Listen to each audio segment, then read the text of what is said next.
a Canadian model actually built in Canada, but it does not have heated seats.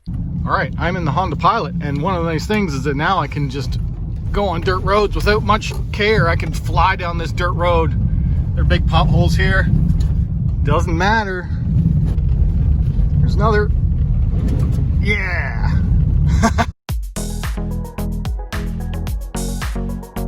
Hello folks, welcome to Netcruzer Cars. This is probably going to be on the new Netcruzer Cars channel, which is going to be the new dedicated channel for only car and automotive type stuff. So let's talk about the 2007 Honda Pilot that I've recently bought. Yeah, probably the last time you saw this, I was just in my kind of pre-purchase inspection phase. I've since bought it. I've had it for 2 weeks. Let me show you it. I also have a daily driver Golf R, Mark 7.5 2018 Golf R, which is with an EQT Stage 1 tune, and it's an excellent car, and I'll be making plenty more content about that over the coming years. So hit that subscribe button if you like Volkswagen stuff, because there's going to be plenty of that on here as well. All right, this is my dirty 2007 Gen 1 facelift Honda Pilot in dark cherry pearl, and the reason why it's dirty is because I've been using it as a truck. So I'm kind of a van guy. I really like vans, and I have a Westfalia. It was an air-cooled that actually is in for engine work, and so that took my camper van out of commission for the rest of the season, and I needed something to just bomb around in and to sleep in that was a little bit bigger, so I got this. So this 2007 Honda Pilot has 235,000 kilometers on it, running very well for the past 2 weeks since I picked it up. I will do a detailed video in the future about all the things that are right and wrong with this vehicle, but overall, it's just a big, tall, old SUV, and the reason why I went for a tall SUV is so that I could put stuff in it and camp out of it. The hatch fully opens up. We have a cavernous load area, and I've just been kind of working on how am I going to turn this into a camping system. So I bought this cabinet just to try and see, will a cabinet fit in here. This is a plastic tool chest actually that I took the front doors off, and then it's basically going to become a shelf. I can put in my table and chairs and stuff in behind. And then this will be a bed area where the seats fold down, and I'll be able to put my bed in this area because you've got over 6 feet of loading space when all the seats are folded down. I'll show you a picture of it totally empty with it cleared out. And that's been really good.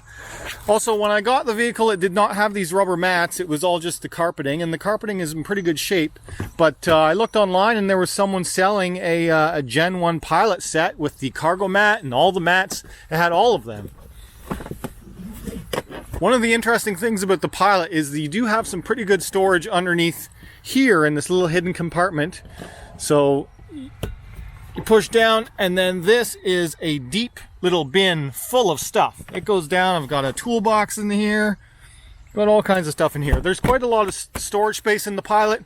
I will make a video all about just camping and storage stuff later on. Just gonna hop in it real quick because you haven't really got to see much of this thing. It's been running quite well for the past few weeks, and really it has had no mechanical breakdowns or leaks or any problems that I did not initially know about when I first bought the vehicle, so that is good. All the seating and stuff is in excellent condition. We've got plenty of room back here. I have been using it as a truck though, so I've got plenty of like storage and crap and all the fluids that an old vehicle needs just to make sure that we're okay. So I've got some coolant and some fueling additives and this and that. Because if you saw my initial video of the pre-purchase inspection, this engine does have a tick. I'm still trying to diagnose. One thing that's interesting about the tick is that it doesn't happen right away. It only does it when it's warm. See, at this point you can barely notice it, or at least to me it's barely noticeable ticking, but it's there. And as it progressively idles and then gets warmer, the ticking gets louder. So I'm thinking it's just the upper valves, and this engine is a J35 Honda J35A9, and it needs valve adjustment every 100,000 kilometers. So it's probably due for that.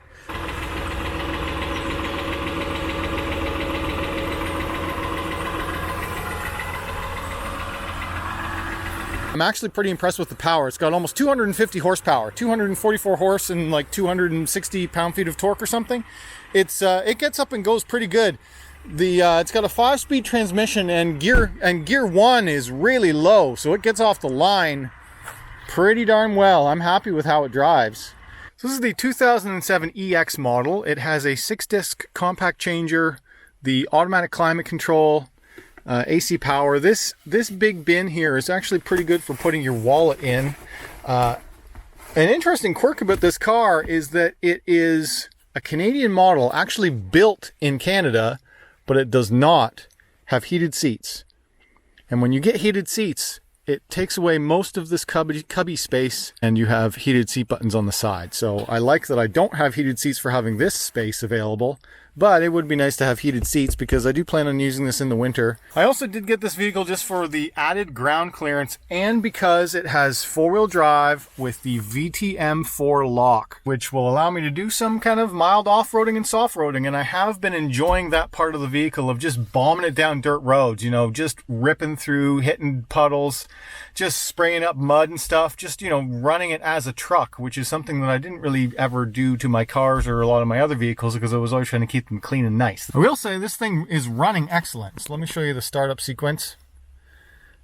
It's going to key on. It starts right up. And you may notice here that all of the error lights are gone. When I did the initial video about this vehicle, it had a VSA light and the orange triangle light. And those are specialty Honda codes for their vehicle stability assistance. And all of my code readers and stuff wouldn't clear them. So I was able to actually go to the used car dealer where I bought this before I bought it, and I asked to borrow their most advanced scan tool. It was a Snap-on, a big one, like a $5,000 scan tool. I was able to plug it in. I was able to get it into Honda mode, and I was able to clear those codes, which was excellent. So those codes were cleared. You have to do a reset of the sensors for the steering angle and a reset of the sensors for the vehicle stability level yaw sensors and stuff. It's pretty quick, and those error lights have not since come back, so that's excellent. I had them do a bunch of the safety work. It needed new front control arms, new links, new sway bars, new brakes. It got all that work. So this thing is drives pretty well.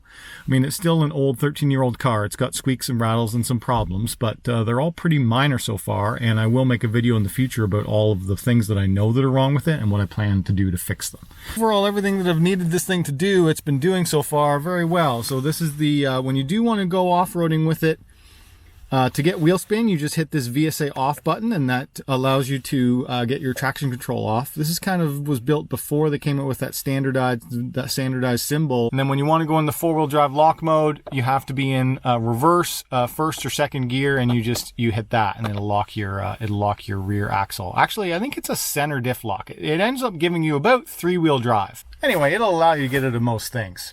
And fuel economy has not been that bad either. So I'm just at the point now where the gas light has come on again, and I'm at 550 kilometers, which is not great. So you'll get over 600 kilometers to a tank, but this is an 80-liter tank. But this is an 80-liter tank. It does all the same things the new car can do, except for, you know, lane keep and tech. So I'm happy with that. All right, guys, if you enjoyed this video, hit that like button. If you're new around here, subscribe. If you want to talk to me, leave a comment down below. And as always, thanks for watching.